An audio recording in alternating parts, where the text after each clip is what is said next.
예, 우리 이 시간 함께 하나님의 말씀을 보시겠습니다. 우리 오늘 함께 보실 말씀은 요한복음 21장입니다. 요한복음 21장 15절에서 17절 말씀을 통해서 네가 나를 사랑하느냐라는 제목으로 은혜를 나누길 원합니다. 우리 먼저 말씀의 본문 함께 합독하시겠습니다. 요한복음 21장 15절에서 17절 말씀 우리 한 목소리로 합독합니다. 저희가 조반 먹은 후에 예수께서 시몬 베드로에게 이르시되 요한의 아들 시몬아 네가 이 사람들보다 나를 더 사랑하느냐 하시니 가로되 주여 그러하외다. 내가 주를 사랑하는 줄을 주께서 아시나이다.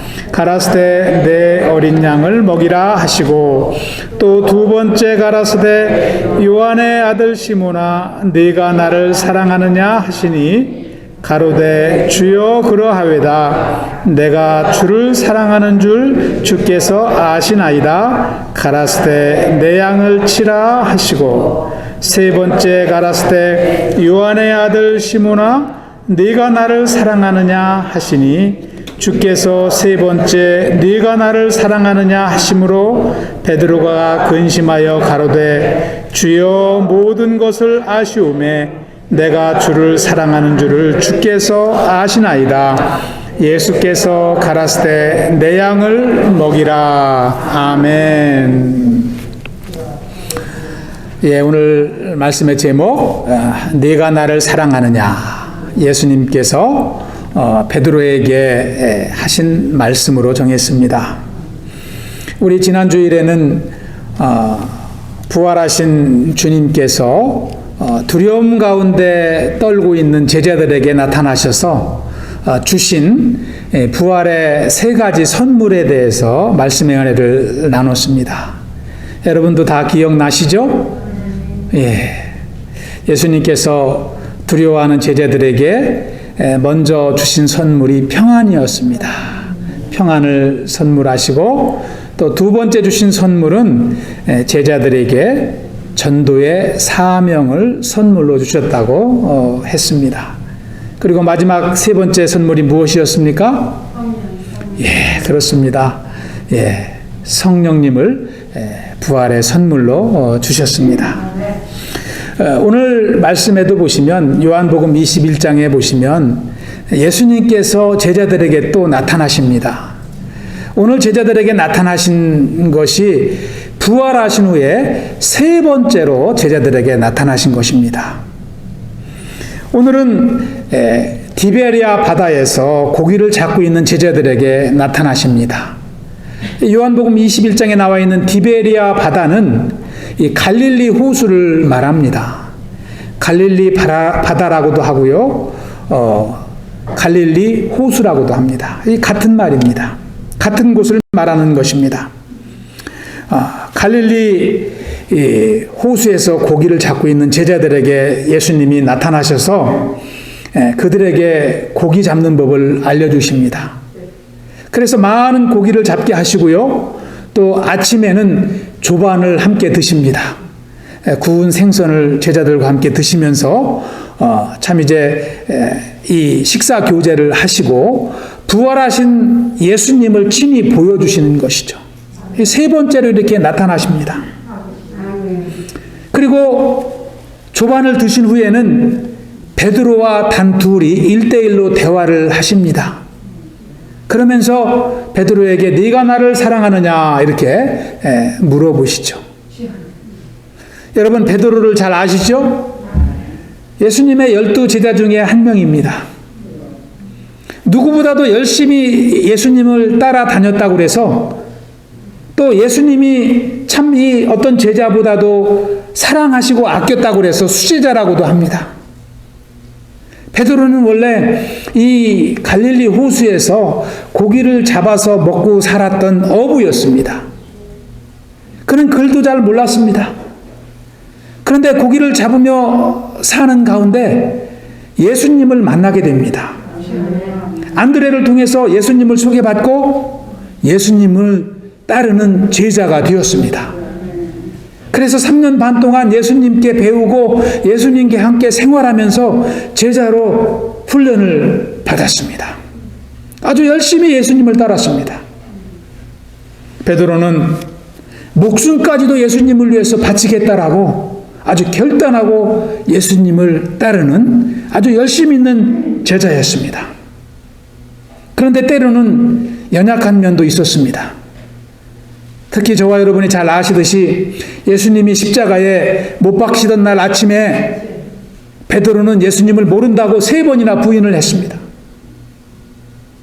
그리고 예수님이 제자들에게 3번씩이나 내가 고난을 받고 십자가에서 죽고 3일 만에 부활하리라 말씀을 하셨는데도 베드로는 그 주님의 말씀을 다 잊어버렸습니다. 그리고 부활하신 날 아침에 무덤에 갔던 여인들이 베드로에게 주님께서 부활하시고 무덤에 안 계시다라고 소식을 전해 주었는데 베드로는 그 소식을 듣고 무덤을 달려가서 보았습니다. 그런데 진짜 주님이 안 계셨습니다. 그런데도 부활하신 주님을 믿지 못했습니다. 그리고 지금은 어디 와 있습니까? 다시 옛날로 돌아와서 고기 잡는 어부의 일을 하고 있는 것입니다. 그런 베드로에게 주님이 다시 찾아가신 거죠. 찾아가셔서 1대1로 대화를 하십니다. 오늘 이 말씀을 통해서 우리는 주님이 왜 베드로를 다시 찾아가셨을까요? 그것을 발견하기를 원합니다. 그리고 주님을 만났을 때 베드로의 마음은 어땠을까요? 그리고 그 베드로에게 다시 주님이 주신 사명이 무엇인가? 또 그것을 통해서 저와 여러분 오늘날 주님의 제자로 주님의 자녀로 주님의 백성으로 살아가고 있는 우리에게 주신 사명은 무엇인가? 우리가 한번 발견하는 시간이 되길 기도합니다. 그러면 첫째로 예수님이 베드로를 찾아오셔서 하신 말씀이 무엇인가요? 15절에 보시면 저희가 조반 먹은 후에 예수께서 시몬 베드로에게 이르시되 요한의 아들 시몬아 네가 이 사람들보다 나를 더 사랑하느냐? 사이몬, 영어로는 사이몬이라고 부릅니다. Son of John, do you love me more than these? 이 사람들보다도 네가 나를 더 사랑하느냐 이렇게 물어보십니다. 그리고 16절에도 보시면 요한의 아들 시몬아 네가 나를 사랑하느냐 이렇게 또 물어보십니다. 17절은 어떻게 질문하십니까? 17절에도 보시면 똑같이 요한의 아들 시몬아 네가 나를 사랑하느냐 이렇게 물어보십니다. 똑같은 질문을 3번을 하십니다.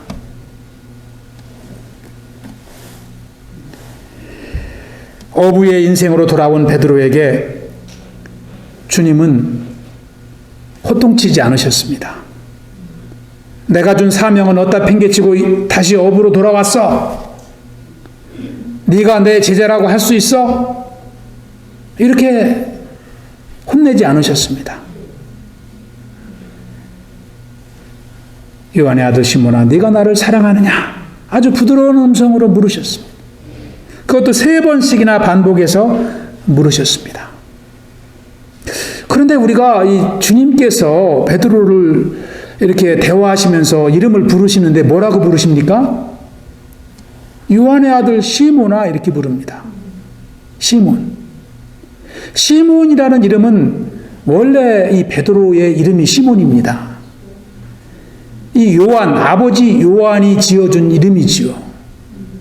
그런데 이 요한에게 예수님이 처음 만나셔서 무슨 이름을 주셨어요?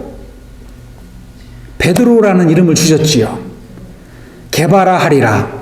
아람어로 게바라고 하는데 이것은 반석, 바위 그런 뜻입니다. 이것을 헬라어로 하면 페트로스 그리고 영어로 하면 피터 우리말로는 베드로라고 이렇게 하는 것입니다. 게바나 베드로나 같은 말이죠. 그 뜻은 바위 반석, 그런 뜻입니다. 아주 단단하지요. 그래서 믿음이 그렇게 굳세도록 이 크리스찬 이름을 준 겁니다. 크리스찬 명을. 그런데 왜 예수님께서 자기가 주신 이름을 부르지 않고 원래 아버지가 준 불신자였을 때 쓰던 이름을 부르실까요? 이상하지 않아요? 성경은 그렇게 기록하고 있습니다. 마태복음에도 보면은 바요나 시모나 이렇게 부릅니다. 바요나 시몬. 이 바요나라는 것은 바라는 것은 아들이거든요. 요한. 요나 하면은 요한입니다. 그래서 요한의 아들 시모나 그런 뜻입니다. 마태복음도 그렇게 쓰여 있습니다. 그것은 베드로의 영적인 상태를 의미합니다. 베드로의 영적인 상태가 베드로와 같이 믿음 있는 상태가 아니라 옛날 예수님을 만나기 전 그러한 시몬의 상태로 돌아갔다는 것을 성경은 의미하고 있습니다. 예수님은 베드로를 원래 자신이 어떠한 자였던가를 깨닫게 하시기 위해서 이름을 바요나 시모나, 요한의 아들 시모나, 너는 시몬이었다라는 것을 리마인시켜주는 겁니다. 베드로는 아무 소망 없던 인생이었습니다. 갈릴리 호수에서 고기나 잡아서 하루하루 먹고 살았던 인생에 무슨 소망이 있었겠어요? 그런데 예수님이 그러한 인생에게 제자라는 축복을 주셨습니다. 그리고 그를 가르치시고 훈련하셨습니다.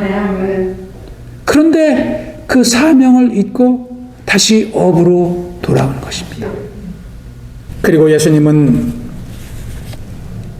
처음으로 돌아간 베드로와 대화를 시작하시면서 그의 이름을 부르시면서 그를 다시 처음부터 세우길 원하고 계신 것입니다. 이것은 예수님께서 베드로를 포기하지 아니하시고 베드로는 주님을 잊어버리고 다시 갈릴리 호수로 왔지만 주님은 베드로를 잊지 아니하시고 베드로를 사랑하심으로 그를 다시 찾아가신 것입니다. 예수님의 제자로 사는 그 사역에 실패한 베드로를 다시 제자로 세우기 위해서 주님은 베드로를 만나고 계신 것입니다. 그런데 주님은 왜 제자로 살라고 말씀하시지 않고 나를 사랑하느냐라고 이렇게 물으셨을까요? 네가 나를 사랑하느냐? 네가 나를 사랑하느냐? 이렇게 물으셨을까요? 여러분, 사랑은 관계를 통해서 이루어집니다. 여러분, 관계도요, 한 공간에 있다고 다 관계가 아니라 사랑하는 사람만이 관계를 이루는 것입니다. 그래서 베드로에게 나를 사랑하느냐라고 묻는 것은 주님을 사랑할 때 주님과의 관계가 이루어지기 때문에 나를 사랑하느냐고 묻는 것입니다. 여러분, 주님을 사랑하지 않고 주님을 믿을 수 있을까요? 여러분, 주님을 사랑하지 않고 주님의 말씀에 순종할 수 있습니까? 주님을 사랑하지 않고 주님을 따라갈 수 없습니다. 더구나 주님을 사랑하지 아니하고는 주님이 주신 사명을 어떻게 감당하겠습니까? 내일도 바쁜데. 주님을 믿는 것이나 주님을 따라가는 것이나 주님의 말씀에 순종하는 삶을 사는 것이나 주님이 주신 사명, 사역을 감당하는 것은 모두 다 주님을 사랑하는 그 사랑에서 나오는 것입니다. 그래서 주님은 베드로에게 내가 나를 사랑하느냐라고 반복해서 물어보시는 거예요. 그 사랑이 남아있을 때 너는 다시 제자로 설 수 있다는 것입니다. 주님을 사랑한다는 것은 주님과 동행하는 삶을 산다는 증거입니다. 주님을 사랑한다는 것은 주님께 순종하는 삶을 산다는 것입니다. 주님께 사랑한다는 것은요, 주님께 내 삶을 드린다는 것을 말하는 것입니다. 주님을 사랑한다는 것은 내 목숨까지도 주님께 드릴 수 있다는 믿음의 표현입니다. 이것이 주님을 사랑하는 것입니다. 더구나 주님을 사랑하는 사람만이 주님이 사랑하는 이웃의 영혼을 사랑할 수 있습니다. 그것이 주님이 맡겨주신 사명이기 때문입니다. 여러분, 우리 교회의 사명이 무엇입니까? 우리 교회는 참 뜨겁게 예배하는 교회인 줄 믿습니다. 할렐루야. 저도 여러분들이 말씀을 사모하시고 주님을 사모하시고 또 아멘으로 화답할 때 참 제가 전하면서도 제가 은혜가 될 때가 많습니다. 우리 교회는 말씀을 사모하는 교회고 뜨겁게 예배하는 교회고 또 아침에 기도로 시작하는 교회입니다. 그뿐입니까? 집에서 성경을 읽고 있잖아요. 4월 달에도 많은 분들이 반 이상이 다 성경 읽기에 참여하고 있습니다. 또 요즘에는 클래스를 통해서 성경을 쓰기도 하잖아요. 또 이제는 성경 암기도 시작할 것입니다. 이런 것을 통해서 은혜를 누리기 때문입니다. 또 성경을 공부하고. 그런데 이것만 가지고는 부족합니다. 우리 교회는 이것만 가지고는 부족합니다. 여기에다가 주님을 사랑하는 마음이 있어야 돼요. 주님을 사랑해야 됩니다. 더 뜨겁게 사랑해야 됩니다. 그럴 때 주님을 사랑하듯 이웃을 사랑할 수 있습니다. 성도를 사랑하고 섬길 수 있습니다. 성도와 서로 협력하며 주의 일을 감당할 수 있습니다. 성도에게 양보할 수 있는 믿음이 생겨납니다. 이것이 다 주님을 사랑하는 마음에서 오는 줄 믿습니다. 할렐루야. 두 번째로 네가 나를 사랑하느냐 묻는 이 주님 앞에 베드로의 고백이 무엇입니까? 15절에 보시면 주여 그러하외다. 내가 주를 사랑하는 줄 주께서 아시나이다. 이렇게 대답합니다. 16절에도 베드로는 고백하기를 주여 그러하외다. 내가 주를 사랑하는 줄 주께서 아시나이다. 17절은 뭐라고 대답합니까? 주여 모든 것을 아시오매 내가 주를 사랑하는 줄을 주께서 아시나이다. 베드로도 3번 다 똑같이 주님 앞에 대답합니다. 그런데요, 베드로의 대답을 보면은 주님 그렇습니다. 제가 주님을 사랑합니다. 제가 주님을 뜨겁게 사랑합니다. 이렇게 대답하지 않습니다. 이렇게 대답하지 않고요. 뭐라고 합니까? 제가 주님을 사랑하는 줄을 주님도 아시지 않습니까? 아주 이렇게 겸손하게 대답을 합니다. 왜 이렇게 베드로가 겸손해졌을까요? 과거 베드로는 용감하고 담대했습니다. 진짜 주님을 위해서 목숨도 내놓겠습니다. 장담하던 베드로였습니다. 그런데 지금은 겸손하게 낮은 목소리로 주님께 사랑을 고백합니다. 그것은 주를 위해서 열심을 내겠다고 장담했지만 지금은 다시 갈릴리 어부로 돌아온 자신의 모습을 발견했기 때문입니다. 베드로는 그 일을 통해서 주의 일은 내가 큰 소리 친다고 감당하는 것이 아니라는 것을 깊이 깨달았을 것입니다. 주님을 의지해서 주님이 주시는 지혜와 능력으로 감당하는 것이지 내 지혜와 내 능력으로 주의 일을 하는 것이 아니라는 것을 베드로는 이 순간 깨달았을 것입니다. 그래서 주님 앞에 사랑한다고 장담할 수 없는 것입니다. 주님이 아시지 않습니까?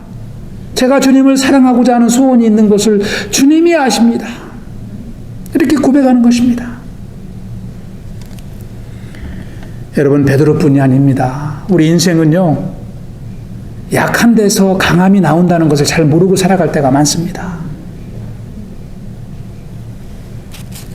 우리가 연약한 존재라는 것을 인정할 때 하나님께서 우리를 쓰시고 우리를 강한 인생으로 빚으신다는 것을 잘 모를 때가 많습니다.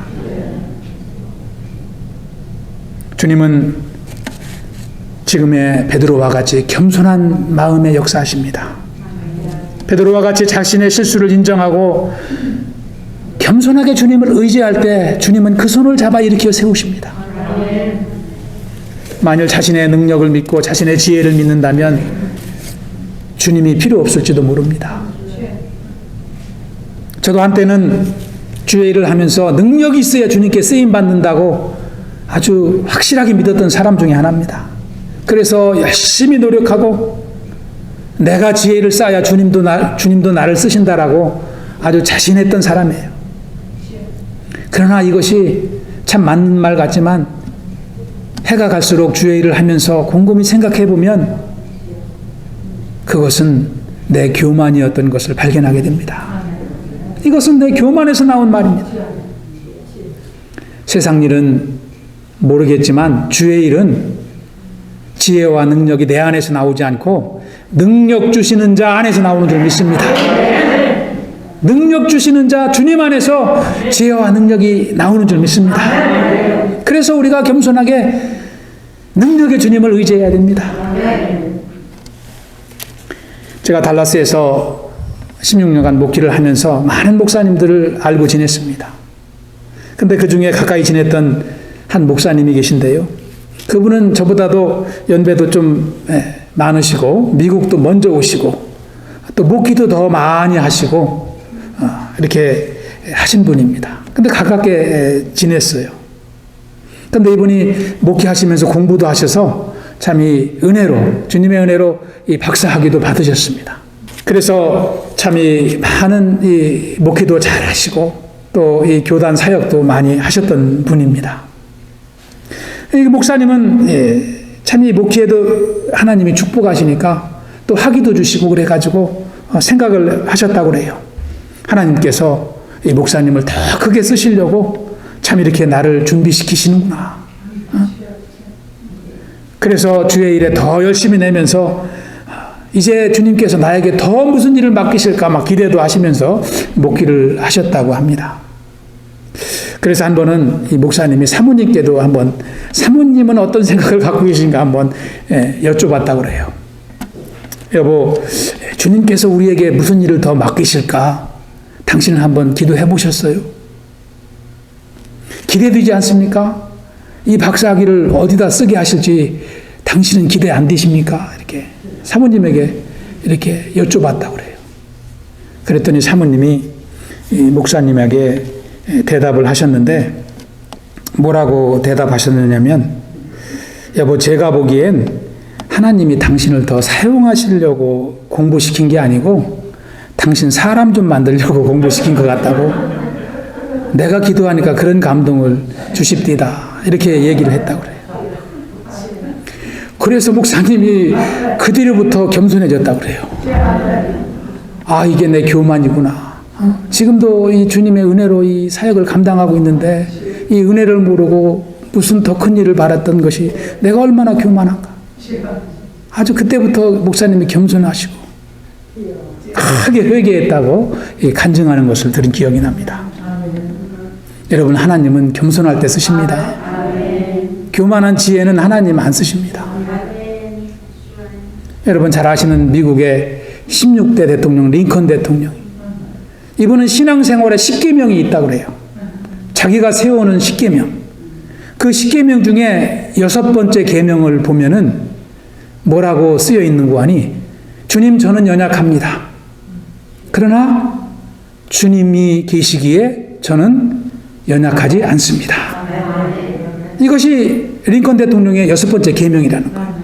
대통령으로 재직하고 있지만 자신의 연약함을 늘 주님 앞에 인정하는 거예요. 그리고 주님을 의지하여 살도록 기도하는 것입니다. 그래서 그 당시에 백악관은 기도실이라고 했잖아요. 백악관이 이 프레이어 홀이라고 그랬어요. 링컨 대통령이 재직하는 그 시간, 그 기간에는 주님은 상한 갈대를 꺾지 아니하시고 꺼져가는 심지를 끄지 않으시는 분인 줄 믿습니다. 그래서 우리는 연약한 것을 두려워하지 말고 주님을 의지하는 믿음을 가져야 됩니다. 그래서 인간은 연약하지만 성도는 연약하지 않습니다. 주님을 의지하기 때문입니다. 할렐루야. 이 겸손하게 주님 앞에 사랑을 고백하는 이 베드로에게 예수님은 무슨 사명을 맡기십니까? 15절에 보시면 내 어린 양을 먹이라 이렇게 말씀하십니다. 내 어린 양을 먹이라. 16절에도 보시면 내 양을 치라 그랬습니다. 내 양을 치라. 똑같은 말씀이죠. 마지막 17절에도 보시면 내 양을 먹이라 그랬습니다. 베드로의 허물을 다 용서하시고 주님은 사명을 주시는데 그 사명이 내 양을 먹이는 것입니다. 오늘날 주님의 제자로 사는 저와 여러분에게도 똑같이 주님은 사명을 주십니다. 내 양을 먹이라 이렇게 주십니다. 이 딱 한 가지 사명을 주십니다. 여기서 내 양이 누구일까요? 아직 주님을 몰라 방황하는 영혼입니다. 주님은 목자로서 주님을 모르는 양들을 돌보시는 사명을 감당하고 계십니다.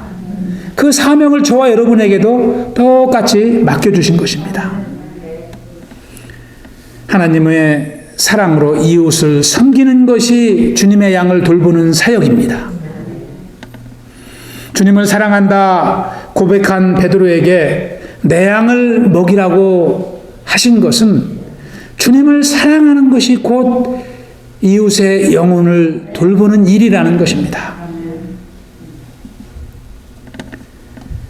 나의 삶을 통해서 이웃을 사랑하는 것, 나의 삶을 통해서 다른 영혼을 섬기는 것, 이것이 주님이 저와 여러분에게 맡겨주신 사명이고 베드로에게 주신 사명이고 교회에게 주신 사명입니다.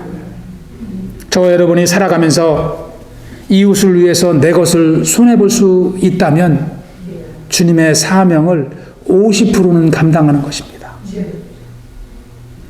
저와 여러분이 이웃에게 내 것을 양보할 수 있다면 주님 주신 사명의 50%는 감당하는 겁니다. 그런데 만일 저와 여러분이 다른 사람 앞에서 내 자존심을 내려놓을 수 있다면 주님의 사명을 더 많이 감당하는 것입니다. 만일 저와 여러분이 다른 사람 때문에 내가 창피를 당하고 수치를 당해도 그 사람을 용서하고 사랑할 수 있다면 이것은 주님을 100% 사랑하는 것입니다. 이 사명을 다시 한번 주님은 저와 여러분에게 지금 이 시간 주고 계십니다. 우리 코브 믿음의 공동체가 주님을 사랑하는 교회가 되길 기도합니다.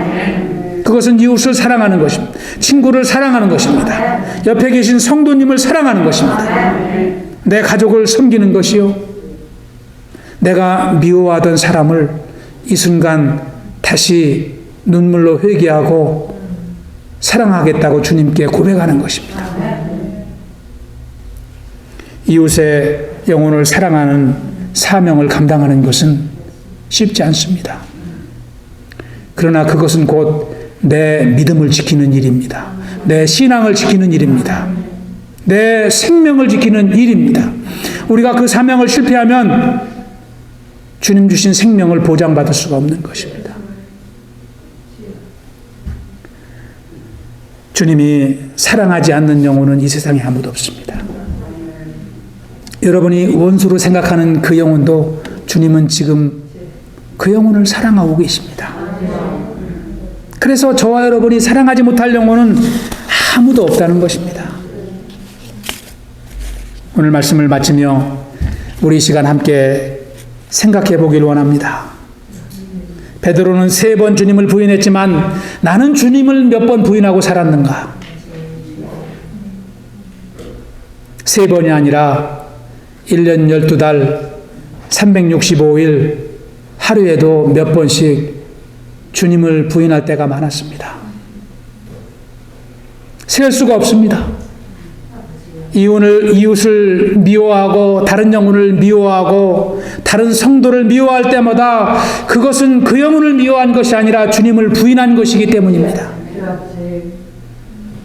그러나 주님은 지금도 나를 찾으십니다. 그리고 물어보십니다. 네가 나를 사랑하느냐? 네가 나를 사랑하느냐?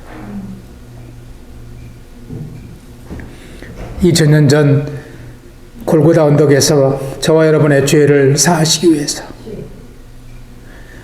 물과 피를 흘리신 그 주님께서 지금도 우리를 찾아오셔서 물어보십니다. 무너진 나를 다시 세우시기 위해서, 사랑의 관계를 다시 회복하기 위해서 나한테 물어보십니다. 내가 나를 지금도 사랑하느냐? 이 주님 앞에 우리의 사랑을 다시 한번 고백할 수 있길 기도합니다.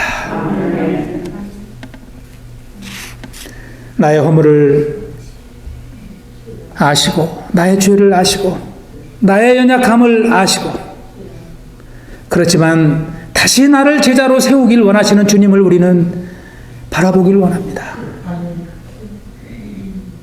주님의 사명을 모두 잊고 내 뜻대로 살며 내 마음대로 미워하며 살았던 나를 잊지 아니하시고 주님은 다시 찾아오셔서 내 이름을 부르며 물어보십니다.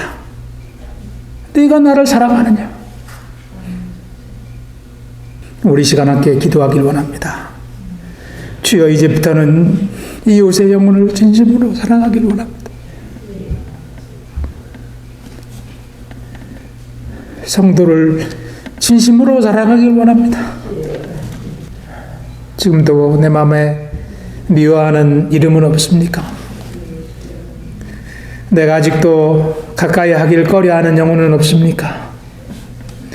그 영혼이 바로 나를 위해서 십자가에서 돌아가신 예수님인 것을 몰랐습니다. 그 영혼이 주님인 것을 몰랐습니다. 주님, 이 시간 회개합니다. 우리 주여 한번 부르고 기도하며 나아갑니다. 주여! 아버지 하나님, 주여 용서하여 주시옵소서. 아버지, 주여 용서하여 주시옵소서. 아버지, 우리의 죄와 허물을 사하신 주님을 이 시간 찬양합니다. 아버지, 감사합니다. 나의 인생을 구원하여 주시고 주님의 자녀로 삼아주신 주님을 찬양합니다.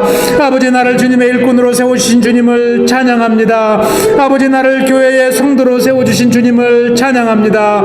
아버지, 주님을 사랑하며 살아가는 인생으로 빚으신 주님을 찬양합니다. 아버지, 사랑이 없는 제 인생 가운데 찾아오셔서 아버지 사랑을 알게 하시고 주님을 사랑하며 이웃을 사랑하며 또 영혼들을 위해서 사랑하는 인생을 살아가도록 축복하신 주님을 찬양합니다. 아버지, 다시 한번 연약한 육신을 세워주시옵소서. 아버지, 우리 연약한 믿음을 세워주시옵소서. 아버지, 주님을 의지하는 믿음의 삶을 살아갈 수 있도록 아버지 다시 한번 믿음의 고백을 드릴 수 있도록 아버지 인도하여 주시옵소서. 주여 붙들어 주시옵소서. 아버지 하나님 인도하여 주시옵소서. 아버지, 주님 주신 사명을 회복하기를 기도합니다.